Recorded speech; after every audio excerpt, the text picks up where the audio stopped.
Hello friends, मैं इला शर्मा और मेरे टेरेस गार्डन पे आपका बहुत स्वागत है। दोस्तों, आज हम बात करेंगे कुछ ऐसी वाइन्स की, क्रीपर्स की, जो आप अपने टेरेस गार्डन पे लगाना चाहते हैं। हम लोगों का ये ख्याल है कि बेलें जो होती हैं, क्रीपर्स जो होती हैं, वो अमूमन गमलों में नहीं लग पाती, या लगती हैं तो उतने अच्छे फूल नहीं आते। मैंने कई बार अपने वीडियोस में ये जिक्र किया है कि मेरे छत पे जो पौधे हैं, ज़्यादातर, अधिकतर 90% 10 इंच के गमलों में ही है। और शौक है तो ऑफ कोर्स वाइन्स भी मैंने काफ़ी सारी लगाई हुई हैं। तो इसके लिए आपको क्या करना है, 10 इंच के गमले में अगर आपको वाइन लगानी है तो आपको उनका सपोर्ट सिस्टम बहुत अच्छा करना है, क्योंकि ये ऊपर को चढ़ती है, क्लाइंबर है तो ये ऊपर को चढ़ेगा। तो इसके लिए मैं पेशतर इसके कि मैं आपको ये बताऊं कि ये क्या चीज़ है, किस चीज़ का पौधा है। तो मैं आपको दिखाना चाहूँगी कि ये देखिए, मैंने एक ट्रेलिस बनवा लिया है इस तरीके से। नीचे से अगर आप दिखाना शुरू करें तो ये देखिए, ये इसके पाए हैं, ये जो 3 पाए पे बनी है, और ये नीचे गमले में मिट्टी में चली जाती है, आराम से मुड़ जाती है, जिस साइज का भी आपका गमला हो। उसके ऊपर ये फर्स्ट रिंग है 1 फुट ऊपर, और फिर तकरीबन 1.5 फुट ऊपर ये दूसरी रिंग है, और फिर ये 3 फुट पे तीसरी रिंग आ जाती है। इस रिंग के अंदर अंदर हमारा पौधा जो है बहुत अच्छे से चलता है। तो कौन सा पौधा आज हम आपको ये दिखा रहे हैं, ये है क्लैमाटिस का। इसके अंदर ही अंदर ये चल रहा है, और देखिए कितनी भरपूर इसमें कलियां हैं। एंड फ्रेंड्स, ये इसका 3rd फ्लश है। ये तीसरी बार इसमें ये फूल निकल के आ रहे हैं। इसको इतनी फ्लश लेने के लिए, इतनी बार आपका फूल आए, इसके लिए कहते हैं कि डेड हेडिंग करते रहिए और अपने पौधे को प्रून करते रहिए। Pruning is a must. तो जब ये फूल खिल जाते हैं तो मैं ये टहनियाँ बैकवर्ड्स कम से कम 3-3, जैसे ये देखिए यहाँ पे अगर आप देखें, ये खिल चुकी थी और यहाँ से मैंने इसको प्रून कर दिया था। तो अब यहाँ से फिर ये नए फुटाव आने लग गए हैं।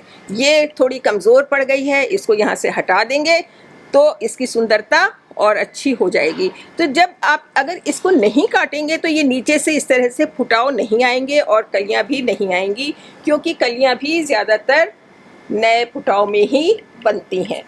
तो क्लैमाटिस के लिए एक विशेष बात कही जाती है कि इसका जो फीट है, मतलब जो जड़ें हैं, वो छाए में रहनी चाहिए, और इसका जो हेड है यानी जो फ्लावरिंग है वो धूप में रहनी चाहिए।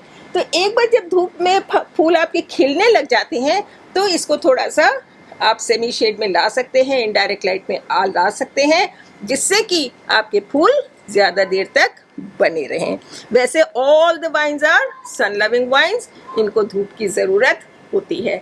आइए दूसरी वाइन देखते हैं। दोस्तों, ये दूसरी क्रीपर है पैसिफ्लोरा, पैशन फ्लावर, राखी बेल, कौरव पांडव।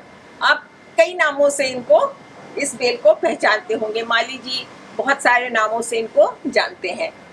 ये भी एक बहुत खूबसूरत बेल है और काफ़ी लंबी और बड़ी हो जाती है, लेकिन मैंने इसको भी उसी किस्म की जो ट्रेलिस मैंने आपको क्लैमाटिस में दिखाई है, उसी पे इसको ट्रेन किया हुआ है।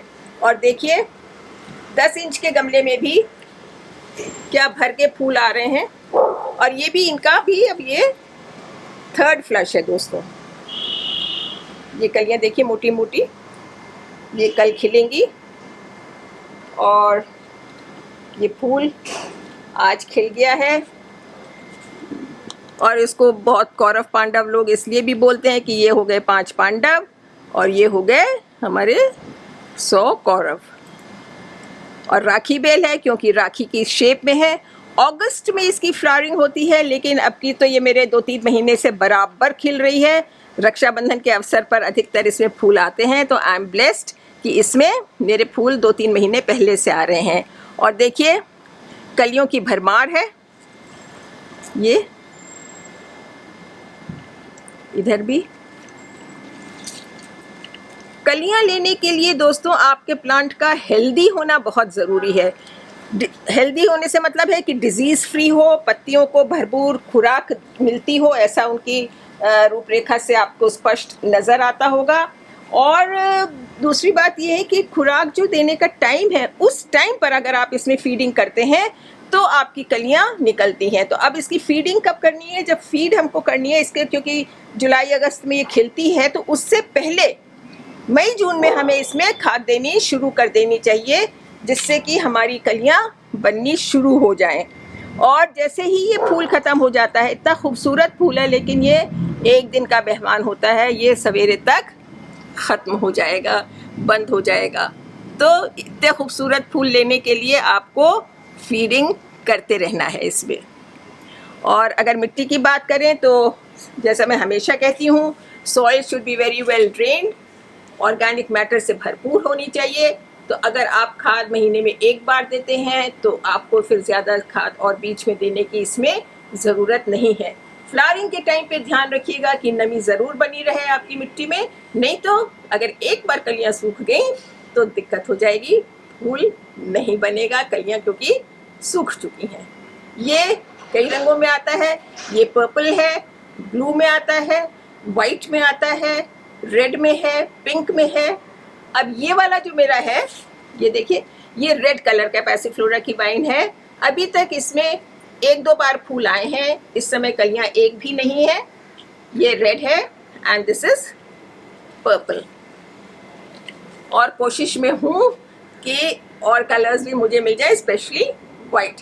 हम लोग जो होते हैं ना दोस्तों, गार्डनर्स, हमारी इच्छाएं कभी पौधों के मामले में कम नहीं होती हैं।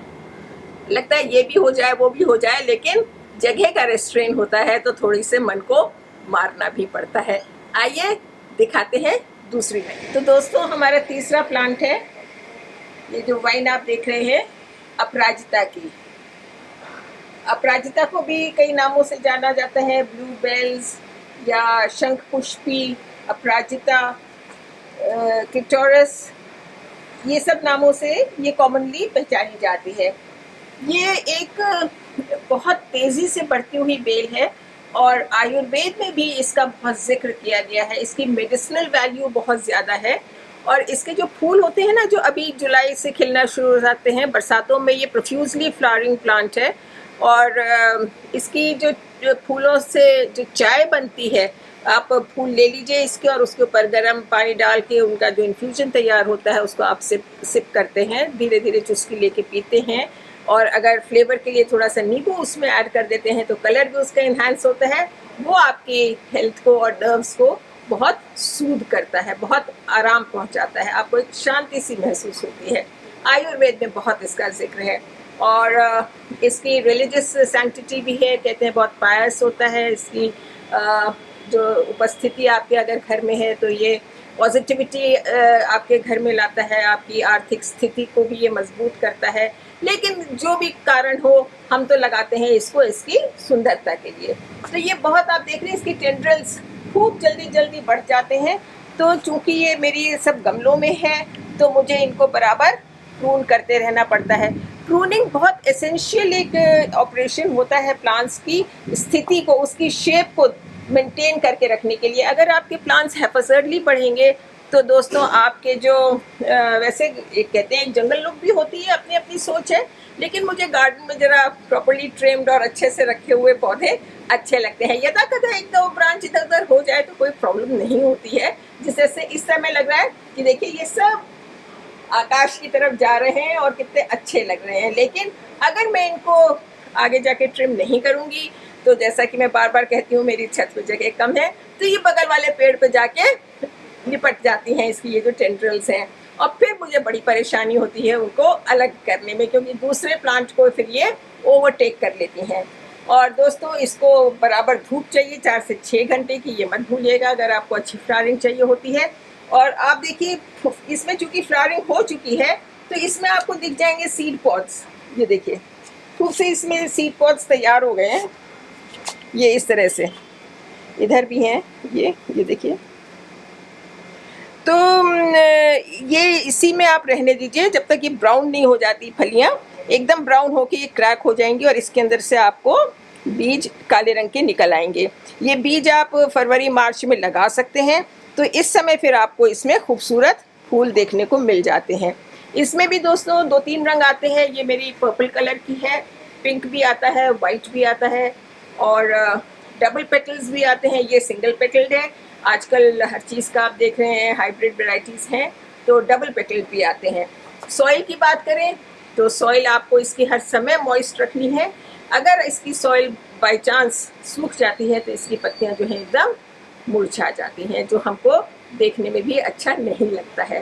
तो 4 से 6 घंटे की धूप, well moist and good drainage वाली सॉइल इसको चाहिए। और जब फ्लावरिंग में आती है तो आप हर महीने इसमें आप कोई भी एक जनरल अपनी जो मेन्योर होती है NPK, वो आप डाल सकते हैं, लिक्विड मेन्योर की।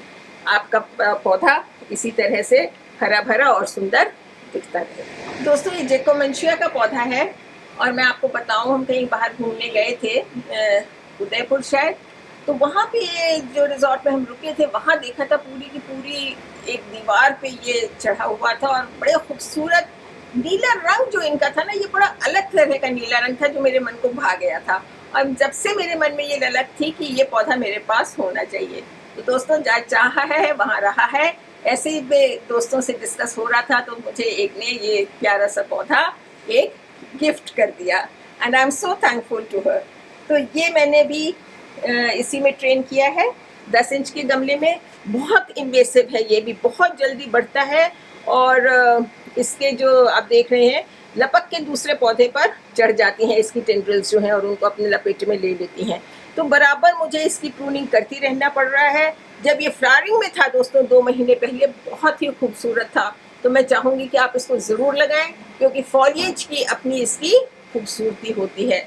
मॉइस्चर मेंटेन करके रखना है, सभी पौधों का ऐसा है। और मॉइस्चर जहाँ रहेगा तो सॉइल कैसी होएगी, वेल ड्रेन्ड, क्योंकि अगर पानी उसमें टिक जाएगा तो रूट्स जो हैं वो रॉट कर जाएंगी। क्योंकि ये पौधा मुझे इतना पसंद आया था तो मैंने इसका प्रोपोगेशन भी किया। ये देखिए, ये मैंने सॉइल लेयरिंग से किया था। ये 3 टहनियाँ जो मैंने अब मदर प्लांट से डिटैच कर दी हैं, ये यहाँ मदर प्लांट में थी 3 टहनियाँ, उनको डिटैच कर दिया था, सॉइल में डाल दिया था और अब ये तीनों जो हैं स्टेम्स खूब अच्छी देखिए तैयार हो गई हैं। तो अब इनको मौसम ठीक है, इस समय इनको अलग करके बड़े गमलों में अब हम इसको लगा देंगे। And as you know friends कि आजकल जो गिफ्ट्स हैं, प्लांट्स से अच्छी कोई गिफ्ट नहीं है और मुझे पसंद है तो मुझे यकीन है कि मेरी दोस्तों को भी बहुत पसंद आएगा। क्योंकि जब मैं इसके फूल डालती थी अपने व्हाट्सएप ग्रुप में तो सब दोस्तों को बहुत अच्छा लगता था, तो और कहती थी कि इला जी इसकी कटिंग हमारे लिए तैयार कर दीजिए। तो ये दोस्तों आपके लिए है, जिन्होंने कहा था उनको ज़रूर मिल जाएगी। और भी इवेंचुअली अभी टाइम है, बरसातें हैं, मौसम अच्छा है, ह्यूमिडिटी बहुत है, तो और भी कटिंग्स इसमें से हम निकाल ही लेंगे। तो recommendation for another beautiful plant, creeper Jacquemontia. Friends, another beautiful vine which I like to show you is bulbous plant. इसका नाम है ग्लोरियोसा लिली। लिली नहीं है लेकिन बोलते हैं लिली। और ये जो आपका बल्बस प्लांट है ये एक क्रीपर की तरह से ऊपर चढ़ जाता है। तो ये मेरा एक इसका जो मैंने शेड के लिए बनाया हुआ है उसका कॉलम था, तो इस पे मैंने इसको ट्रेन क्या किया है कि बांध दिया है। इसकी खूबसूरती होती है इसके फूलों में। फूल आप देखें इसके, ये और हमारी धार्मिक पुस्तकों में भी इसका वो निकलता है, इसका वर्णन धार्मिक पुस्तकों में भी है हमारी। और कहते हैं कि जब लक्ष्मण जी को बाण लग गया था तो हनुमान जी जो जड़ी बूटियाँ लेके आए थे उनमें से एक ये भी था। तो आप ये देख लीजिए इसकी मेडिसिनल वैल्यू कितनी है। और मुझे पता है इसमें सबसे अच्छा क्या चीज़ लगती है, अगर आप दिखाएं मुझे कैमरे में थोड़ा सा क्लोजअप करके, कि इसकी ये जो टेंड्रिल्स है ना, ये देखिए, ये जो पत्तियों से ही इसकी टेंड्रिल्स निकलती हैं, पत्तियों में ही होती हैं और ये एक दूसरे को इस तरह से आपस में ये देखिए ये इंटेंगल कर लेती हैं इस तरह से। तो यही इनका सहारा है ऊपर चढ़ने का। जैसे मैं और आपको अगर दिखाऊं और अलग अलग करके, तो ये इसमें आप देखिए, ये देखिए, ये जो है ये इसके गोले ये दिख रहे हैं आपको, ये सब में इस तरह से बने हुए हैं। तो इसके ये जो टेंड्रिल्स आपस में एक दूसरे को पकड़ के, यही इनका सपोर्ट सिस्टम है। और जो मुझे बहुत अच्छा लगता है कि एक दूसरे के सहारे, एक दूसरे की मदद लेके हम लोग ऊपर चढ़ते हैं। ये हमको इनसे, पौधों से अपने जीवन में सीख लेना चाहिए। फूल बहुत खूबसूरत है और टहनी बड़ी क्रिस्प है। तो एक बार इसकी टहनी में कुछ अटकाने की कहीं कोशिश कर रही थी तो टूट गई थी, तो फेंकने का तो मन होता नहीं है, ले जाके मैंने अपने वाज, सिंगल वाज था जो स्टेम का, उसमें लगा दी थी। और यकीन जानिए, it made a really long living, long lasting cut flower. मुझे पता नहीं था। तो ये आप इसको कट फ्लावर के रूप में भी यूज़ कर सकते हैं, बहुत खूबसूरत लगता है। तो दोस्तों, आज जो मैंने आपको 5 पेड़ बताए हैं, जो क्रीपर्स बताए हैं, उनको आप अपने बगीचे में लगा सकते हैं।